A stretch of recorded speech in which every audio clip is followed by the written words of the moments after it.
नमस्कार विद्यार्थियों, श्रीमती मोहरी देवी तापड़िया कन्या महाविद्यालय जसवंतगढ़ के यूट्यूब चैनल पर एक बार पुनः आपका हार्दिक स्वागत है और अभिनंदन है। मैं प्रवक्ता चंद्र प्रकाश गुर्जर।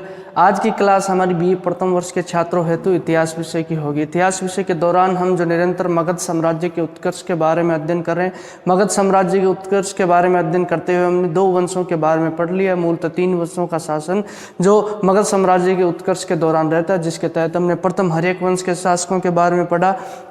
उसके पश्चात हमें शिशुनाग वंश यानी कि शिशुनाग वंश के शासकों के बारे में पढ़ा। शिशुनाग वंश का जब अंत हो जाता है, उसके पतन के पश्चात है जो नंदों का शासन हो जाता है, उसके पश्चात नंद वंशों के शासकों के द्वारा शासन किया जाता है, जिसमें 2 शासकों का जो नाम मुख्यतः रहता है, जिसमें महापद्मनंद है और उसके अलावा जो धननंद अंतिम शासक होता है। बीच के शासकों के बारे में हालांकि पुराणों में नामों का उल्लेख तो मिलता है, हालांकि इनके बारे में जो स्पष्ट हमें जो जानकारी, इनके शासन के बारे में जानकारी नहीं मिल पाती है।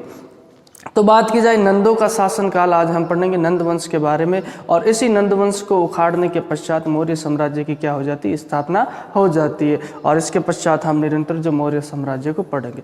तो आज बात करते हैं नंद वंश की। नंद वंश के शासनकाल की अगर बात की जाए 344 ईस्वी पूर्व से 322 ईस्वी पूर्व। किसी विद्यार्थी ने तुम्हें में से पूछा था कि ये 344 322 ये क्या है। ये बीसी बिफोर, ये मैंने आपको पढ़ा है। समय का आकलन करने के लिए, समय निर्धारण करने के लिए, जो समय को प्रदर्शित करने के लिए इनका प्रयोग किया जाता है। तिथियों का, संवत का प्रयोग किया जाता है। उसी में से जो ईसा मसीह के जन्म से पूर्व की घटनाएं घटी है, उनको प्रदर्शित करने के लिए जो ईस्वी पूर्व का, यानी ईस्वी पूर्व, बीसी में लिखता हूं तो बीसी का मतलब क्या होता है, बिफोर क्राइस्ट, यानी जो ईसा मसीह के जन्म से पूर्व की घटनाएं, उन्हें प्रदर्शित करने के लिए ईस्वी पूर्व या बीसी का प्रयोग किया जाता है। यानी ये घटनाएं आज से कितने वर्ष पहले घटित हुई है, ये इसमें समय घटते हुए चलता है। साथ में अगर तुम बात करो, ईस्वी पूर्व है जब ईसा मसीह का जन्म, वहाँ तक अगर समय आता है तो वो घटते घटते आ जाता है। अगर तुम्हें वर्तमान समय से निर्धारण करना हो कि अभी कौन सी चल रही है, 2000 जो भी चल रही है, 21 चल रही है, तो 21 में तुम बाकी के ये जोड़ दो, उसके पश्चात जितने वर्ष आते हैं उतने वर्ष पूर्व की ये घटना है। लगभग तुम देखोगे तो ये लगभग है जो 2020 अभी चल रही है, उसी के पश्चात 300 इसमें और जोड़ दीजिए, 2300 और 50, लगभग 2350 वर्षों पहले की घटना है। इस वक्त ये घटना घटित हुई है। तो उन घटनाओं को, समय को प्रदर्शित करने के लिए इनका जो बात की जाए, इस तिथि का प्रयोग किया जाता है, इस संवत का प्रयोग किया जाता है। तो हम बात कर रहे हैं महापद्मनंद की। पुराणों में इसे जो क्या उग्रसेन भी कहा गया है, इसका नाम हमें देखने को मिलता है उग्रसेन। तो यही जो नंदवंश का संस्थापक होता है, महापद्मनंद है, यही नंदवंश का संस्थापक। जैसा कि हमने पढ़ा था पीछे की, जो बात की जाए पीछे के वीडियो में, अगर हमने देखा था कि जो शिशुनाग वंश का अंतिम राजा होता है, अंतिम राजा की नंदीवर्धन जिसका नाम होता है, उसकी हत्या इसके द्वारा कर दी जाती है और उसके पश्चात ये वहाँ का शासक बनता है। अंतिम शासक उल्लेख मिलता है, हालांकि हत्या का उल्लेख नहीं मिलता, नंदीवर्धन मिलता है, जो उसके द्वारा, जो ये इसके द्वारा क्या कर दी जाती है, हत्या कर दी जाती है। और उसके पश्चात जो इसके द्वारा जो शासन स्थापित कर दिया जाता है। अब ये कौन था, कैसा था, हालांकि नंदीवर्धन के जो इसके पश्चात शासकों के, नंदीवर्धन जो अंतिम शासक की बात की, इसका उल्लेख मिलता है। और उसके संरक्षक के रूप में जो बात की, इसके पुत्रों के संरक्षक के रूप में इसने शासन किया था। अब अपन बात करते हैं कि पुराणों में लिखा हुआ मिलता है महापद्मनंद के बारे में जो ऐतिहासिक जानकारी हमें मिलती है कि ये महापद्मनंद आखिर था कौन। जो विदेशी साहित्यिक विवरण है और भारतीय साहित्यिक विवरण है, भारतीय इतिहास से ये हमें जानकारी मिलती है कि ये एक शूद्र था। शूद्र यानी नीची जाति से पैदा हुआ व्यक्ति था महापद्मनंद। पुराण इसके बारे में कहते हैं कि जो अंतिम राजा था नंदीवर्धन जो राजा था, जिसकी बात की जाए, शिशुनाग वंश का शासक था कौन, नंदीवर्धन।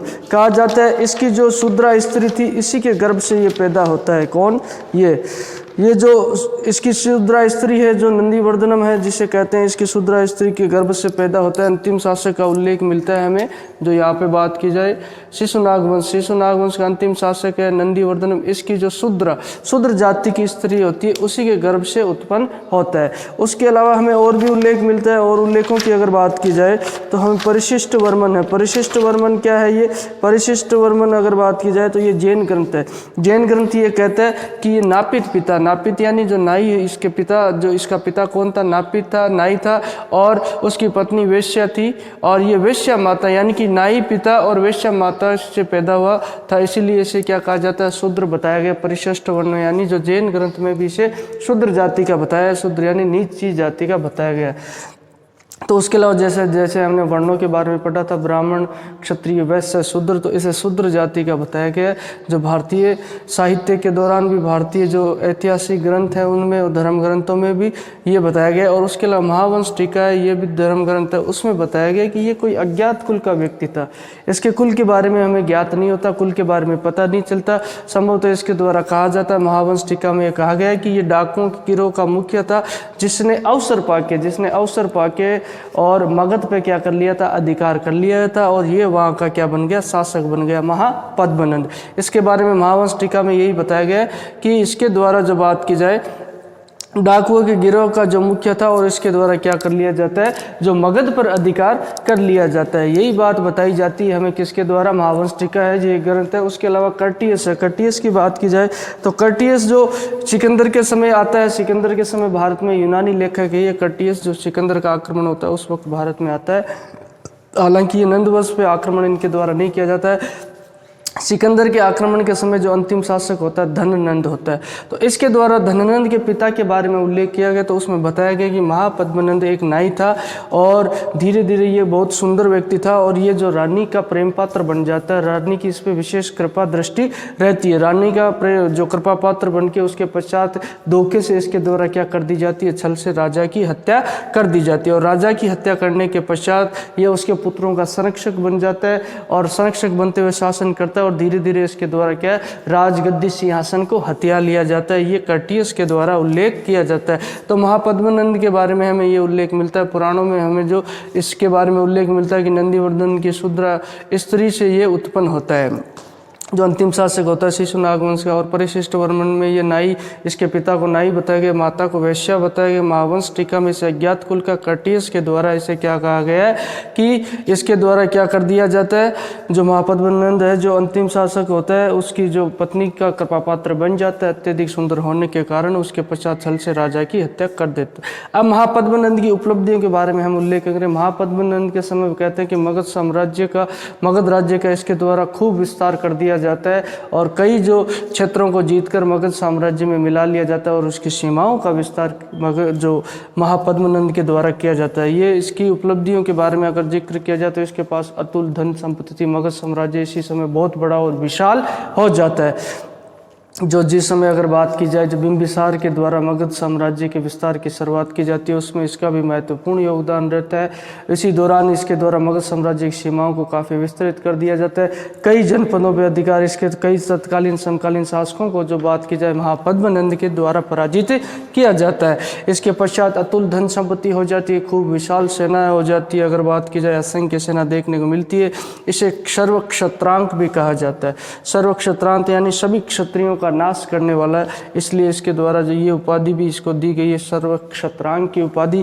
इसके अलावा इसे द्वितीय परशुराम भी कहा गया। द्वितीय परशुराम यानी द्वितीय परशुराम का अवतार कहा गया है। सभी क्षत्रियों का नाश करने वाला, यानी जिसे कोई पराजित नहीं कर सके, इसलिए इसके द्वारा ये उपाधियां भी धारण की जाती है, ये भी कहा जाता है। उसके अलावा मगध साम्राज्य की, जैसा कि हमने बात की, अपने जो कई पड़ोसी शासकों को पड़ोसी राज्यों पे इसके द्वारा जीत हासिल कर ली जाती है, और मगध साम्राज्य में उनका विलय कर लिया जाता है। अब बात करते हैं, एक खारवेल हाथी गुम्फा अभिलेख मिलता है। खारवेल है, जो बात की जाए वर्तमान समय में उड़ीसा में स्थित क्षेत्र है, वहाँ से एक हाथी गुम्फा अभिलेख मिलता है। उसमें हमें विवरण देखने को मिलता है कि किसी नंद राजा के द्वारा जो खारवेल पे आक्रमण किया जाता है और खारवेल की विजय की जाती है। और उसी दौरान उसके द्वारा जो वहाँ पे खारवेल में स्थित जिनसेन की मूर्ति है वह उसको उठाकर ले आता है साथ में, यानी यहाँ से वह मगध ले जाता है। उसके पश्चात उसके द्वारा एक खारवेल में जो मीठे पानी की नहर का निर्माण भी उसके द्वारा करवाया जाता है। ये अभिलेख किसी नंद राजा के बारे में कहा गया है, और इतिहासकारों के द्वारा यही अनुमान लगाया है कि ये शासक कौन होता है। ये शासक मूलतः जो महापद्मनंद ही होता है। तो खारवेल की विजय भी नंद राजा के द्वारा की जाती है। उसके अलावा जो अगर बात की जाए जो प्रसिद्ध और चर्चित व्यक्ति है जो पाणिनि, जो व्याकरणाचार्य हैं जिनके द्वारा अष्टाध्यायी की रचना की जाती है, इसके रचयिता जो पाणिनि इसी के समय में थे। तत्कालीन समय में बात की जाए तो ये महापद्म नंद के मित्र भी थे पाणिनि। और जो नंद वंश के शासकों को नवनंद भी कहा जाता था। नवनंद यानी 9 शासक हुए नंद वंश में, इसलिए इनको कुल नवनंद भी कहा जाता। महापद्म नंद के जो 8 पुत्रों के द्वारा उसके पश्चात शासन किया गया। हालांकि अंतिम शासक धननंद के बारे में भी हमें स्पष्ट जानकारी सही मिल पाती है, बाकी के बारे में हमें सही ढंग से जानकारी नहीं मिल पाती है। इसके बीच में जो इसके पुत्रों के द्वारा शासन किया जाता है। नंद वंश के अंतिम शासक धननंद के बारे में हमें जानकारी मिलती है, ये इसे अग्रमीज भी कहा जाता है। जिस तरीके से इसके पिता को उग्रसेन कहा जाता था, इसे अग्रमीज भी कहा जाता है। अग्रसेन के पुत्र इसीलिए अग्रमीज कहा जाता है। सिकंदर का समकालीन था ये। सिकंदर जिस वक्त सिकंदर यानी कि अलेक्जेंडर का आक्रमण होता है उसी वक्त ये नंदवंश का शासक था। सिंधु से पार होने के लिए, सिंधु से आगे बढ़ने से सिकंदर की सेनाओं के द्वारा मना कर दिया जाता है विशाल मगध साम्राज्य की सेनाओं के बारे में सुनकर। हालांकि नंदवंश में इसकी कोई सीधी टकराव नहीं होता सिकंदर का और नंद शासकों का। तो नंद जो सिकंदर की सेनाओं ने आगे बढ़ने से मना कर दिया था नंदवंश जो मगध साम्राज्य पर आक्रमण करने से, और वहीं से पीछे से ही वो सिंध से ही वापस चली जाती है। ये सिकंदर का समकालीन था। ये बहुत ही धनाढ़ व्यक्ति था। इसके पास भी अतुल धन संपदा थी और इसे तो दुर्व्यसन भी था धन एकत्रित करने का। बात की जाए तो इसका सेनापति कौन था? जो भद्रसाल नाम का व्यक्ति इसका सेनापति था। और उसके अलावा जो इसके द्वारा कहा जाता है कि इसको धननंद इसका नाम है, और इसके द्वारा जो नाम के अनुरूप इसको धन को एकत्रित करने का एक दुर्व्यसन था, मतलब नशा सा था, और जनता पर अत्यधिक कर बढ़ा के इसके द्वारा खूब सारा धन एकत्रित किया जाता है। राजकीय कोष को खूब भर लिया जाता है और कहते हैं कि 80 करोड़ धनराशि का खजाना इसके द्वारा गंगा की धारा में यानी गंगा नदी के पास कई पर्वतों में छुपा दिया जाता है। ये इसके बारे में कहा जाता है। सुरंग खुदवा के उसमें इतनी 80 करोड़ धनराशि का खजाना इसके द्वारा छुपवाया गया था। और इसी के समय में क्या होती है, राजनीतिक अस्थिरता शुरू हो जाती है। जनता के द्वारा इससे घृणा की जाती है। और ये इसी दौरान जो बात की जनता पे, इसके द्वारा जो जनता का शोषण किया जाता है, अत्यधिक जो कर वगैरह उसके द्वारा लगा दिए जाते हैं। इसी से कारण जो जनता के द्वारा क्या कर दिया जाता है, विद्रोह की स्थिति हमें देखने को मिलती है। जनता के द्वारा इसका विरोध किया जाता है। और इसी समय के दौरान कहा जाता है और असंतोष का माहौल, चारों तरफ घृणा और असंतोष का माहौल हो जाता है। धनानंद के समय अगर बात की जाए, जनता इससे घृणा करने लगती है। और इसी समय जो प्रतिष्ठित ब्राह्मण होता है कौन, चाणक्य, चाणक्य जिसकी बात की जाए विष्णुगुप्त भी कहा जाता है, उसी का अपमान इस धननंद के द्वारा कर दिया जाता है। और चाणक्य के द्वारा जो कहते हैं कि उसके द्वारा जो प्रतिज्ञा कर ली जाती है नंदवंश को उखाड़ने की, चाणक्य के द्वारा जो अपने साथ चंद्रगुप्त को लेते हुए और जनता की भावनाओं को देखते हुए, जो जन असंतोष का माहौल था उस भावनाओं को देखते हुए इसके द्वारा क्या किया जाता है, नंदवंश को समाप्त करके मौर्य वंश की स्थापना कर दी जाती है। चंद्रगुप्त मौर्य को शासक बना दिया जाता है।